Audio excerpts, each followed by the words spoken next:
तो पहले के ये टाइम में बिफोर आपका मिसोजोइक एरा, ये उसी के जस्ट पहले ही, उसके पहले कार्बोनिफेरस एरा था।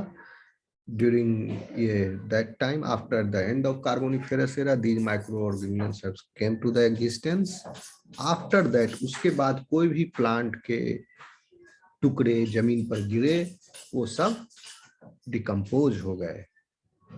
लेकिन उसके पहले जो भी प्लांट के प्रोडक्ट गिरे वो सब जमीन पर रह गए और धीरे धीरे उनका स्ट्रेटिफिकेशन हो गया, लेयर बन गया, मट्टी के ऊपर मट्टी के ऊपर मट्टी चढ़ते गई और वो आज आपको कोयला के रूप में मिलता है खदानों से। इसी तरह पेट्रोलियम, पेट्रोलियम का क्या हुआ कि जो जीवन था, मरीन लाइफ, वो समुद्र के किनारे रहते थे, डीप सीज में नहीं रहते थे दैट टाइम। और जो एनिमल जो है पानी में रहने वाले, वो जब मरेंगे तो वो बॉटम में नीचे गिरेंगे। ठीक है, बॉटम पर धीरे धीरे नीचे गिरते जाएंगे, सबस्ट्रेटम पर अटैच। और चूंकि कोई भी वहां पर डिकम्पोजर्स नहीं थे, तो ये भी जो है सेडिमेंट का लेयर इनके ऊपर बनते गया। एंड ये एनिमल्स जो है, marine animals, later on they became the fossil fuel which you obtain today in the form of crude oil, and you filter it। ठीक है, क्रूड ऑयल को आप क्या करते हो, फिल्टर करके, फ्रैक्शनल डिस्टिलेशन कहते हैं, फिल्टर नहीं, फ्रैक्शनल डिस्टिलेशन। उस फ्रैक्शनल डिस्टिलेशन की प्रक्रिया से आप उससे डीजल, पेट्रोल, नेफ्था, तार तो लास्ट का रेसिड्यू है, वो सब अलग हो जाता है और आप उसको एज ए फ्यूल यूटिलाइज करते हो। ठीक है, इसीलिए ये सारे पेट्रोलियम प्रोडक्ट ज्यादातर जो है ये सब समुद्र के किनारे मिलते हैं, समुद्र में मिलते हैं, या वैसे स्थान पर मिलते हैं जहां पर पहले कभी समुद्र रहा था, उस जगह भी मिल जाते हैं। आज वहां जमीन है लेकिन पहले समुद्र था। और समझ में आ रहा है स्टूडेंट्स? आगे बढ़े। Yes sir. Yes sir. Process of breakdown of complex food compounds into simpler ones known as digestion. A variety of chemical compounds can be utilized by the animals for energy. Protein बता दिए, protein से भी energy obtain किया जा सकता है, fat से भी, और कार्बोहाइड्रेट से। कार्बोहाइड्रेट का चर्चा भी कर दिए। सेलुलोज का क्या रोल था, सेलुलोज कैसे कोल में तब्दील हो गया, अब नहीं तब्दील हो सकता था, पहले हो सकता था। ओके, सेलुलोज डाइजेस्टिव, हम लोग सेलुलोज को डाइजेस्ट नहीं कर सकते हैं, सेलुलोज को डाइजेस्ट माइक्रो ऑर्गेनिजम्स कर सकते हैं। वो माइक्रो ऑर्गेनिजम्स कहाँ मिलते हैं, कुछ तो दीमक के पास भी होता है। एंजाइम कौन सा होगा सर? सेलुलेज। सेलुलेज, ठीक है। दीमक के पास है वो एंजाइम, जैसे दीमक चाट जाता है कपड़ा को या किताब के पन्ने को, ओके, या पेड़ के जड़ को या पत्ते को, इनके अंदर वो माइक्रो ऑर्गेनिजम्स हैं। और ये माइक्रो ऑर्गेनिजम्स आपके कैटल्स हैं, ठीक है, गाय, भैंस, बकरी, घोड़ा, इस सब में है। लेकिन इन सारे स्पीसीज का कम ज्यादा करके, जैसे कैटल्स जो हैं, जो भूसा खाने वाले जानवर हैं, उनमें ज्यादा है। ओके, कुछ जानवर जिसमें बहुत कम है ये सेलुलोज डाइजेस्टिव एंजाइम, जैसे कि हॉर्स में कम है। इसलिए हॉर्स को भूसा से ज्यादा उसको अनाज चाहिए होता है। हॉर्स को भूसा खिलाओगे वो कमजोर हो जाएगा, घास खिलाओगे कमजोर होगा। उसको अलग से हरा चारा चाहिए, उसको डेड चारा नहीं चाहिए, हरा चारा इसीलिए चाहिए। डेड चारा, हरा चारा खैर आपको गाय भैंस को भी चाहिए क्योंकि एसेंशियल कंपोनेंट्स उससे वो लेंगे। लेकिन भूसा जो है उसका मेजर चारा है, सूखा भूसा। ठीक, घोड़ा को हरा चारा चाहिए, चना चाहिए, सीरियल चाहिए, ग्रेन चाहिए, क्योंकि वो सेलुलोज से कम एनर्जी ले सकता है घोड़ा। बकरी, उसको भी वो ले सकती है, ठीक है। कुत्ता, बिल्ली, ये सब बिल्कुल नहीं ले सकता है। तो इस तरह से करके है। अब डिफरेंट सबका स्टमक का स्ट्रक्चर है। अब आइए फैट पर। फैट से एनर्जी प्राप्त कर सकते हैं, आप जान रहे हैं, बहुत बढ़िया। Okay, no problem. ऑयल हो चाहे फैट हो, फैट मेटाबोलाइज होगा फैटी एसिड में, फैटी एसिड्स का बीटा ऑक्सीडेशन होता है। और बीटा ऑक्सीडेशन कहाँ होता है? माइटोकॉन्ड्रिया में। माइटोकॉन्ड्रिया में बीटा ऑक्सीडेशन के द्वारा इसके फैटी एसिड्स के जो रिएक्टेंट है, fatty acid as a reactant enzyme जो है उसको कन्वर्ट कर देता है फैटी एसिड को तोड़ तोड़ के। जैसे 16 कार्बन कंपाउंड पामिटेट है, अगर 16 कार्बन वाला फैटी एसिड, तो उसको 8 2 कार्बन वाले यूनिट में, साइल कार्बन वाले यूनिट में उनको हाइड्रोलाइज कर देगा। 8 गुना 2 16, और ये 2 हो गए आपके एसाइल यूनिट्स, और that will be combined with the acetyl coenzyme. जब भी एसाइल यूनिट का मेटाबोलाइजेशन होगा तो कोएंजाइम के साथ बाइंड करेगा, तो acyl unit will be combined with acyl coenzyme. ये बन गया एसिटाइल कोएंजाइम अब। और ये acetyl coenzyme directly Krebs cycle में एंटर कर जाएगा। जैसे एसिटाइल कोएंजाइम पायरुवेट से बन रहा था, और ये बीटा ऑक्सीडेशन से एसिटाइल कोएंजाइम करके आपका टीसीएस साइकिल में एंटर कर जाएगा। और ज्यादातर एनर्जी जो है आप कैसे डिराइव करते हो? ये NADH और FADH जो रिड्यूस फॉर्म जनरेट हुआ, ये जब फिर ऑक्सीडाइज होता है, अपना इलेक्ट्रॉन देता है, तब एनर्जी जो है आपका एरोबिक रेस्पिरेशन ज्यादा अमाउंट में एनर्जी रिलीज होता है। क्योंकि ग्लाइकोलाइसिस का नेट गेन है सिर्फ 2 ATP, जिसमें कहीं ऑक्सीजन नहीं लगा। Oxygen driving pathway is glycolysis onwards, ठीक है। लेकिन क्रेब्स साइकिल में भी ऑक्सीजन का खपत नहीं है, इलेक्ट्रॉन ट्रांसपोर्ट चेन में ऑक्सीजन लगा। लेकिन इलेक्ट्रॉन ट्रांसपोर्ट चेन का जो एसेंशियल कंपोनेंट इंग्रेडिएंट जिससे वो स्टार्ट होगा, दैट इज NADH और FADH2। और ये NADH FADH2 जनरेट हुआ क्रेब्स साइकिल में। ग्लाइकोलाइसिस साइकिल में भी जनरेट हुआ, लेकिन एक ही जनरेट हुआ ना, 2 जनरेट हुए ना। लेकिन इसमें क्रेब्स साइकिल में आपके 2 दूनी 4 और आपके 3 3 6, लगभग 6 के करीब आपका जनरेट हुआ। तो ज्यादातर आपके इसमें जनरेट क्रेब्स साइकिल में, और इसलिए इसको कहते हैं कि यहाँ पर क्या हुआ, एरोबिक रेस्पिरेशन का पार्ट, क्योंकि आगे ऑक्सीजन ही एक्सेप्ट करेगा इन इलेक्ट्रॉन्स को, जो ये पहले एक्सेप्ट किए, अब बाद में ये ऑक्सीडाइज करेंगे और उस समय इलेक्ट्रॉन पेयर डोनेट करेंगे। ठीक, तो इसलिए फैट जो है, फैट डायरेक्टली एंटर कर गया कोएंजाइम के रूप में, वहां से सीधा बीटा ऑक्सीडेशन हो गया। और ये जो है बीटा ऑक्सीडेशन जो है आपका ब्रेन और हार्ट कंटिन्यूअसली कर रहा है। ब्रेन और हार्ट आपका ग्लाइकोलाइसिस भी चल रहा है, इसमें बीटा ऑक्सीडेशन भी चल रहा है। इन दोनों प्रक्रियाओं का एम है एसिटाइल कोएंजाइम ए का प्रोडक्शन, बस। एसिटाइल कोएंजाइम ए जो है आपका टीसीएस साइकिल में एंटर करके फिर इलेक्ट्रॉन ट्रांसपोर्ट चेन में एटीपी में ज्यादा मात्रा में फिर एनर्जी दे रहा है, और ये लोग अपना एनर्जी का रिक्वायरमेंट पूरा कर रहे हैं। ठीक, तो अब आते हैं प्रोटीन पर। प्रोटीन जो है वो आपको एनर्जी दे रहा है, प्रोटीन भी दे सकता है। प्रोटीन की खासियत क्या है कि इसके जो मोनोमेरिक यूनिट्स हैं उसमें नाइट्रोजन भी है। फैट में और कार्बोहाइड्रेट में नॉर्मल जो सिंपल एग्जांपल्स हैं, इसमें नाइट्रोजन नहीं है। अब कुछ डेरिवेटिव्स उनको छोड़ दें अगर, तो नाइट्रोजन नहीं है। नाइट्रोजन प्रोटीन्स में है।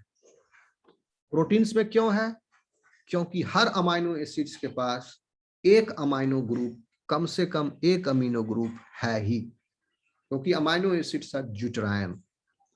हर अमाइनो एसिड के अल्फा कार्बन पर एक अमीनो ग्रुप है अटैच्ड और एक कार्बोक्सिलिक ग्रुप अटैच्ड है। अल्फा कार्बन कहते हैं वो कार्बन, यानी जो कार्बोनिल कार्बन है। कार्बोनिल कार्बन यानी वो कार्बन जो कि फंक्शनल ग्रुप का पार्ट है, that carbon is carbonyl carbon.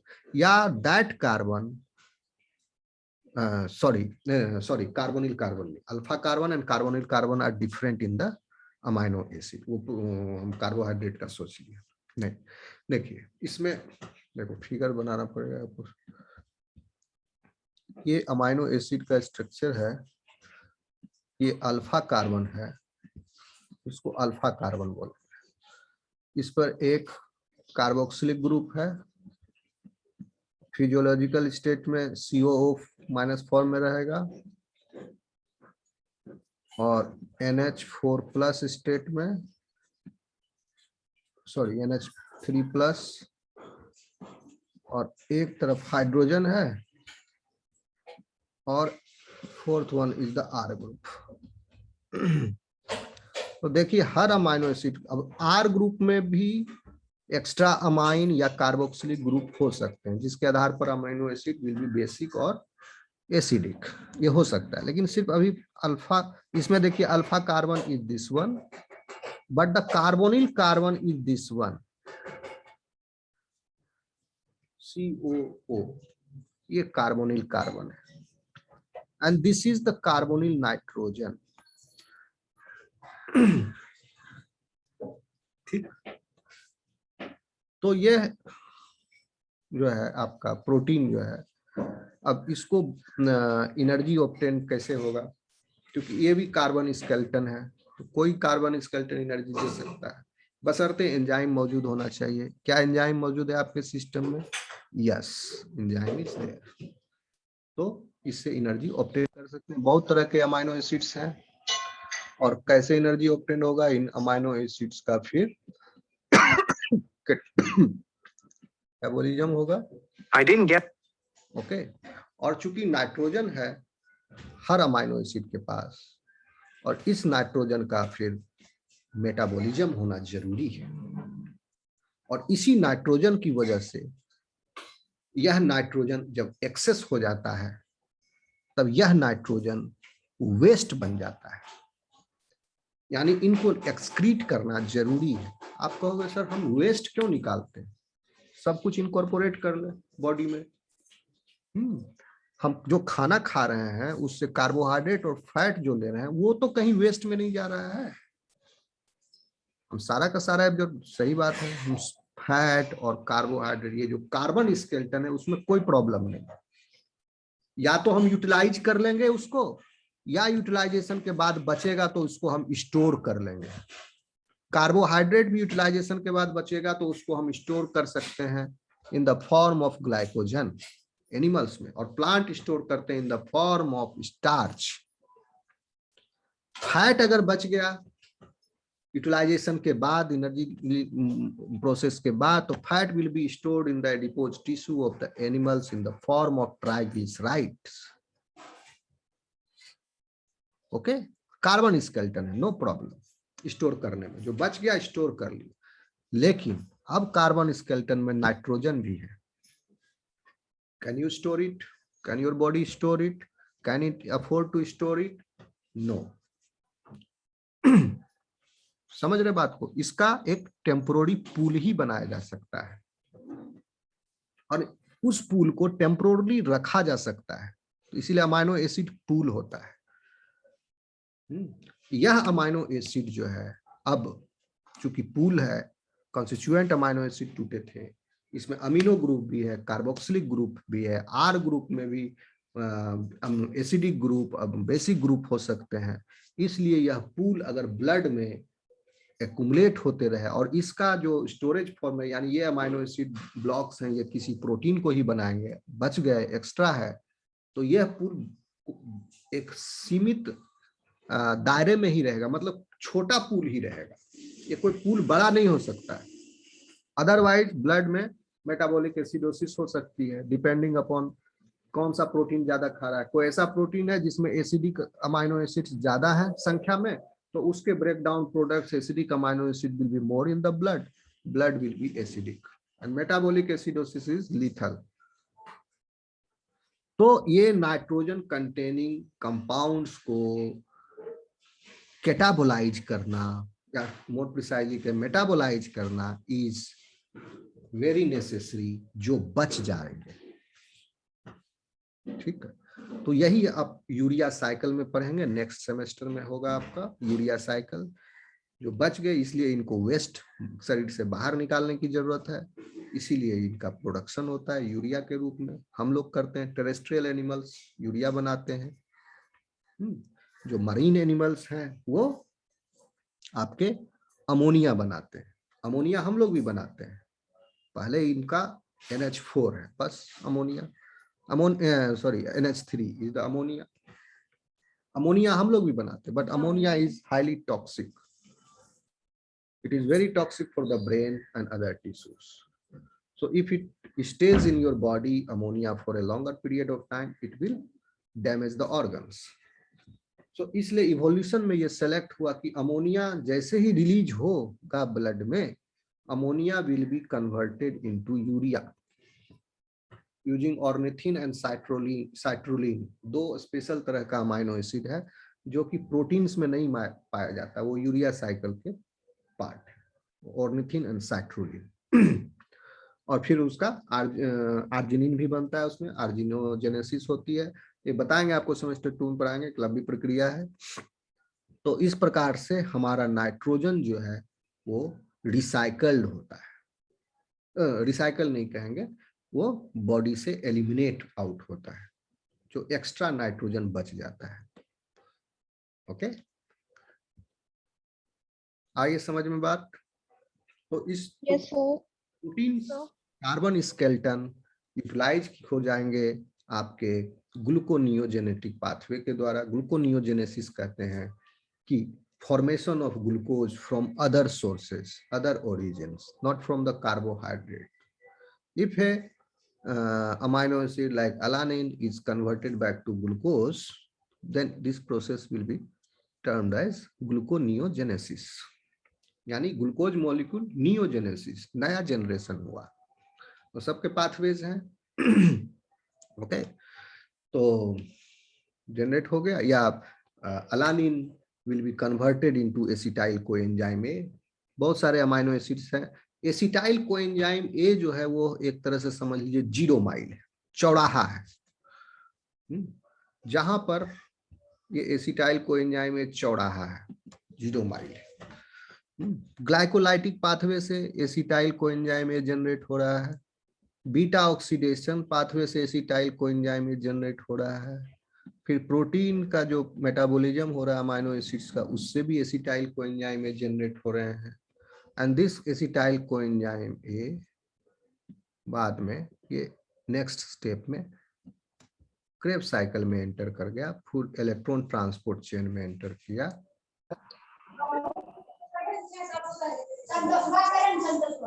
ATP formation हो गया। तो एसिटाइल कोएंजाइम में आप लोग ध्यान रखोगे, इंपॉर्टेंट है, सब इंपॉर्टेंट है, लेकिन इसको आप ध्यान रखोगे, ये चौराहा है, सारे तरफ से आ रहे हैं, यहाँ से आगे एनर्जी चल रहा है। So a variety of chemical compounds can be utilized for the animals for the energy, but for maintaining proper body function, animals require some compounds which they cannot synthesize, like vitamins, certain salts, and some amino acids. ठीक, इसमें एक चीज और जोड़ देना आपको, etcetera लिख दिया, इसमें एक कॉमा लगा के और लिख देना कि some amino acids, some amino, अब इसमें लिख देना some amino acids and fatty acids, या ऐसे लिखोगे some amino and fatty acids। यहाँ पर एक वर्ड जोड़ देना फैटी, बस, कि बहुत सारे अनसैचुरेटेड फैटी एसिड्स जो हैं आपके बॉडी के प्रॉपर फंक्शन के लिए, हेल्दी त्वचा, हेल्दी बाल, healthy skin, okay, and some enzymes also for their proper function. These fatty acids, essential fatty acids, are required for a healthy heart, for a healthy liver. These essential fatty acids, which are unsaturated fatty acids, omega-3 fatty acids, these are called as. Why omega? Because omega stands for the double bond. So this double bond, the double bond in that fatty acid is present at carbon number 3, that's why omega 3, carbon number 3, और ये carbon number 3 का numbering होता है from the methyl terminal end से, यानी fatty acid का एक तरफ होता है COOH, कार्बोनिल कार्बन का एंड है ये। IUPAC नेम में कार्बन नंबरिंग का ये कार्बन नंबर 1 माना जाता है। उसके बाद ये मान लो कि पामीटेट है 16 कार्बन वाला। लास्ट वाला कार्बन 16th कार्बन जो है वो मिथाइल है, CH3 है। तो इस कार्बन से ये IUPAC नेम में नंबरिंग इधर से होगा, लेकिन इस नंबरिंग के हिसाब से जिसके आधार पर इनको ओमेगा 3 कहा गया, क्योंकि ये न्यूट्रिशनल बेसिस है for the classification of amino acids. तो इसमें इधर से काउंटिंग करते हैं। This is the carbon number 1, carbon number 2 और कार्बन नंबर 3 इधर मिथाइल एंड से, यहां पर डबल बॉन्ड है इन द सिस कॉन्फ़िगरेशन। सारे ट्रांस कॉन्फ़िगरेशन वाले फैटी एसिड्स आपके बॉडी के लिए हानिकारक हैं। समझ गए बात को? कुछ कंट्री ने बैन लगा दिया है। They will cause the heart disease. America का जितना हेल्थ बजट है उतना आपके कंट्री का GDP है। सारा खर्चा उनका कहाँ हो रहा है? यही ट्रीट करने में एक मेजर चंक हो रहा है उनका खर्च। इसलिए अमेरिका को कानून बनाना पड़ा कि रेस्टोरेंट में, सबवेज में, जो हमारे यहाँ ठेला पर जो समोसा, चाट, पकौड़ी ये सब बिकते रहता है, वैसे वहां पर मान लो रेस्टोरेंट है, सबवेज है, जहाँ पर बर्गर, पिज्जा, चीज, इस पास्ता, ये सब लोग बहुत खाते हैं। वहाँ जितना एनर्जी कंज्यूम नहीं करते हैं उससे 10 टाइम्स 6 टाइम्स उनका देखा जाता है omega 3 by omega 9 fatty acids का रेशियो जो है, नहीं, ओमेगा 9 इज टू ओमेगा 3 का रेशियो जो है इट इज 6 टाइम्स। सो सारे वहाँ के पॉपुलेशन जो है, American population, they are at the risk for developing this cardiovascular diseases. और ऐसा हो भी रहा है। उनका हेल्थ बजट का बहुत बड़ा खर्च जो है हॉस्पिटल में इन डॉक्टरों का स्टेंट में जा रहा है, बाईपास में जा रहा है, हार्ट ट्रांसप्लांट में, हार्ट से रिलेटेड कोई भी इस सब डिजीजेज में बहुत ज्यादा उनका बजट खर्च हो रहा है। उन्होंने नियम बना दिया कि ट्रांस फैट जो है 0 होना चाहिए जो भी पब्लिक फूड आउटलेट्स है। घर में आप जो बनाए वहां सरकार देखने नहीं जाएगी, लेकिन जो कॉमर्शियली बेच रहा है, डिब्बा बंद करके बेच रहा है स्ट्रीट पर, रेस्टोरेंट में, उनको एकदम मैंडेटरी है। खास न्यूयॉर्क में तो एकदम मैंडेटरी है, 0% होगा ट्रांस फैट, तभी उनको अलाउ होगा बेचने का। अगर किसी का सैंपल में पकड़ा गया ट्रांस फैट, हैवी जुर्माना, बिजनेस शट डाउन, पेनाल्टी सब लगेगी। हमारे यहाँ ऐसा कोई नियम नहीं है।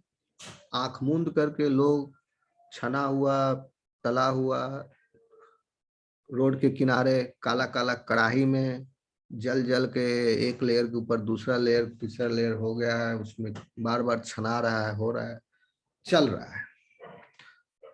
और लोग की जिंदगी भी चल रही है।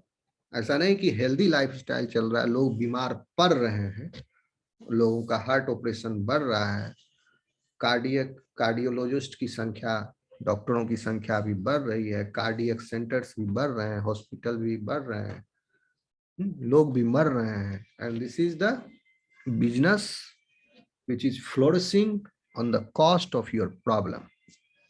और जनता तो एक्चुअली भोली भाली होती है। सरकार का काम है कि ये सब गाइडलाइन तय करना। तो फिर ऐसा कुछ है नहीं यहाँ तो। लेकिन एक अच्छी बात यह है, भले हम लोग एक्सरसाइज कम करते हैं, लेकिन दिन भर सुबह से शाम तक भागते रहते हैं, परेशान रहते हैं, टेंशन में रहते हैं, तो इसकी वजह से हमारा एनर्जी जो है खर्च होता है। अमेरिकन जो हैं वो भी भागते रहते हैं, वो लोग एक्सरसाइज करते हैं, जॉगिंग करते हैं खा करके।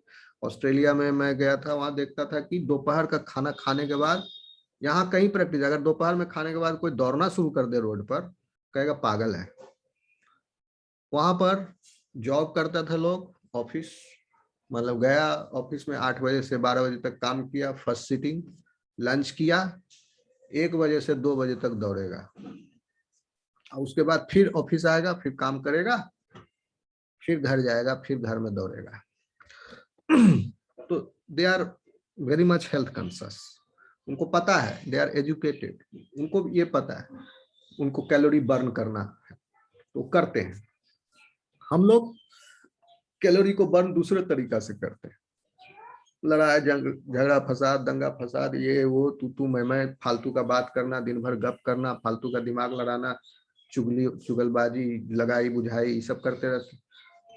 ठीक है, तो हर पॉपुलेशन का कैरेक्टर होता है, कुछ कुछ एक्टिविटी इधर होते हैं। तो बेसिकली क्या हम लोग एनर्जी खर्च करते हैं इस तरह से। तो ये सारी बीमारियां जो हैं इनसे रिलेटेड ये later stage of the life appear होती है, जब आदमी शिथिल पड़ जाता है, उनका लाइफ सीडेंट्री हो जाता है। तब कहने का मतलब हुआ कि आपको खाने में न्यूट्रिशन का ध्यान रखना पड़ेगा। अगर हेल्दी रहना चाहते हैं, कुछ भी खाने की जरूरत नहीं, आपको ओमेगा 3 कंटेंट देखना चाहिए किसी भी फूड पार्टिकल में। आगे जब आपका आएगा इसके बारे में बहुत ही डिटेल बता सकता हूं, लेकिन अभी टाइम नहीं, आपके सिलेबस में नहीं है। सेमेस्टर 2 में बताऊंगा आपको इसका इम्पोर्टेंस। ओके, सो स्टूडेंट्स यहां तक आप देख लिए सिंथेसाइज। विटामिन की मात्रा कम मात्रा में चाहिए। सर्टेन सॉल्ट्स, सारे तरह के सॉल्ट्स आपको कम मात्रा में चाहिए। Okay, in a balanced way. Sodium chlorine का अगर मात्रा अगर आपके बॉडी में इम्बैलेंस हो जाएगा तो क्या होगा, अनकॉन्शियस हो जाएगा पर्सन, मौत भी हो जाएगी। इवन अब देखिए आयोडीन सॉल्ट कम हो गया, थायराइड फंक्शन अल्टर कर जाएगा। एंड सम अमाइनो एसिड्स, जो एसेंशियल अमाइनो एसिड्स हैं, वो आपके बॉडी को चाहिए।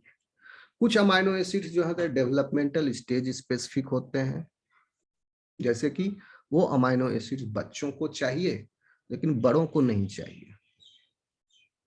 इसलिए ग्रोइंग एज में बच्चों को स्पेशल न्यूट्रिशन की जरूरत पड़ती है। फिर द सब्जेक्ट, तो वो आ जाते हैं subjective conditional essential amino acids. 3 amino acid ऐसे हैं कंडीशनल, आपका हिस्टिडीन और एक है, हिस्टिडीन तो है ही, HAG है, एस्पेरेजिन है शायद, और एक जी से आपका ग्लूटामिक एसिड तो नहीं है, I will tell you later. Okay, तो 3 कंडीशनली एसेंशियल अमाइनो एसिड जो बच्चों के लिए एसेंशियल है, बड़ों के लिए। और उसके अलावा 6-7 अमाइनो एसिड जो है वो आपके लिए थ्रू आउट द लाइफ, मतलब पूरे बॉडी के लिए एसेंशियल है। Your body can not synthesise it. वो सब बाहर से आपको प्लांट सोर्स से लेना पड़ेगा, या जो नॉन वेजिटेरियन है, कार्निवोरस इन डाइट है, they will obtain from that food source.